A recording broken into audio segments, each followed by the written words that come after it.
بسم اللہ الرحمن الرحیم۔ السلام علیکم ناظرین، رمضان ایک ایسا پاک مہینہ جس میں قرآن نازل ہوا، جس کے اندر لوگوں کے لیے سیدھا اور صحیح راستہ بتایا گیا۔ رمضان ایک ایسا مہینہ ہے جس میں ہر مومن کی دعا قبول ہوتی ہے، اور اللہ پاک نے ہر مسلمان کے اوپر رمضان کے 30 روزوں کو فرض کیا ہے۔ ناظرین، جیسا کہ آپ سبھی جانتے ہیں کہ رمضان کا مہینہ شروع ہو چکا ہے اور دنیا بھر میں مسلمان اس مہینے کی برکت سے روزے رکھتے ہیں، لیکن کیا کبھی آپ نے سوچا ہے کہ مسلمان پر رمضان کے مہینے کے روزوں کو کب فرض کیا گیا، اور کیا ہم سے پہلے والی امتوں پر بھی یہ روزے فرض ہوا کرتے تھے؟ آج کی ہماری ویڈیو میں ہم اسی کے حوالے سے بات کرنے والے ہیں۔ آج ہم آپ کو تفصیل سے بتائیں گے کہ کس کس امت پر کس طرح سے روزے فرض ہوئے۔ اللہ رب العزت نے قرآن مجید کی سورۃ بقرہ کی آیت نمبر 183 میں ارشاد فرمایا کہ اے ایمان والو، تم پر ہم نے روزوں کو فرض کیا ہے جیسے تم سے پہلے لوگوں پر فرض کیے گئے تھے، تاکہ اس مہینے کا احترام کرو اور پابندی کے ساتھ روزے رکھو۔ ناظرین، رمضان میں جب روزہ دار روزہ رکھتا ہے اور اللہ تعالیٰ کا حکم مان کر صبر کرتا ہے، تب اللہ تعالیٰ اس روزہ دار کو صبر کا بدلہ عطا کرتا ہے۔ اس مہینے کی فضیلت سے اللہ پاک انسانوں کے رزق میں برکت عطا فرماتا ہے، اور غریب سے غریب انسان کو اللہ کی نعمتیں ملتی ہیں۔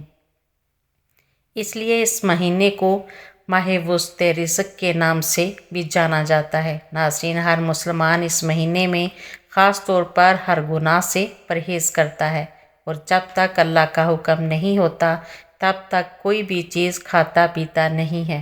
اگر ہم تاریخ اور مذہبی حوالے سے دیکھتے ہیں تو حضرت آدم علیہ السلام کے زمین پر آنے کے بعد سے ہی روزے رکھنے کی شروعات ہو چکی ہے۔ بتایا گیا ہے کہ حضرت آدم علیہ السلام ہر مہینے کے 3 دن روزہ رکھا کرتے تھے۔ ساتھ ہی یہ بھی کہا جاتا ہے کہ حضرت آدم علیہ السلام ان روزوں کو جنت سے زمین پر آنے کے بعد توبہ کے لیے رکھا کرتے تھے۔ اس طرح پورے سال میں حضرت آدم علیہ السلام 36 دن روزہ رکھتے تھے۔ ناظرین، حضرت آدم علیہ السلام کے زمانے میں ہر مہینے کی چاند کی 13، 14 اور 15ویں تاریخ کو روزے رکھے جاتے تھے۔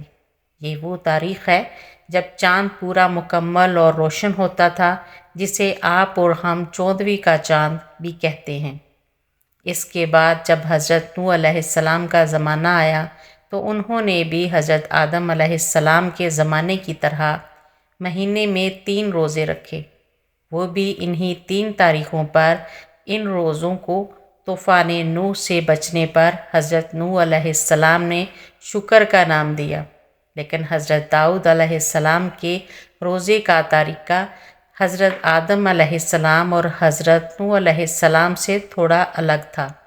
چنانچہ حضور اقدس صلی اللہ علیہ وآلہ وسلم کے فرمان کے مطابق وہ 1 دن روزہ رکھتے تھے اور 1 دن افطار کرتے تھے، یعنی کہ پورے سال میں آدھا سال روزہ رکھتے تھے۔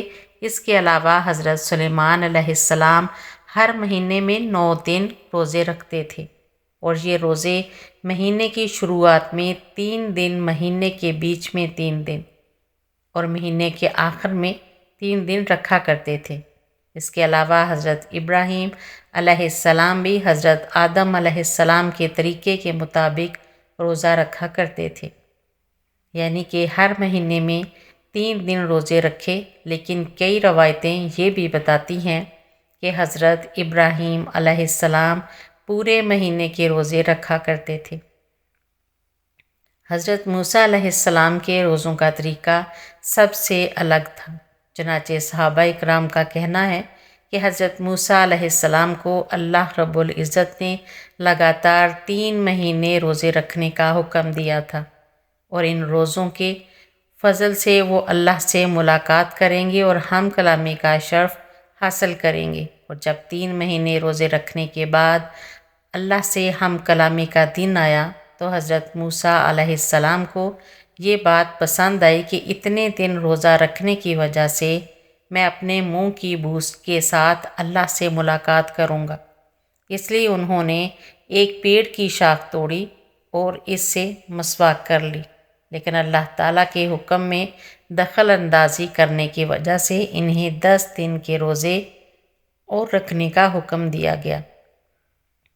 ناظرین، قرآن مجید کے اندر حضرت مریم علیہ السلام کے روزوں کے بارے میں بھی بتایا گیا ہے۔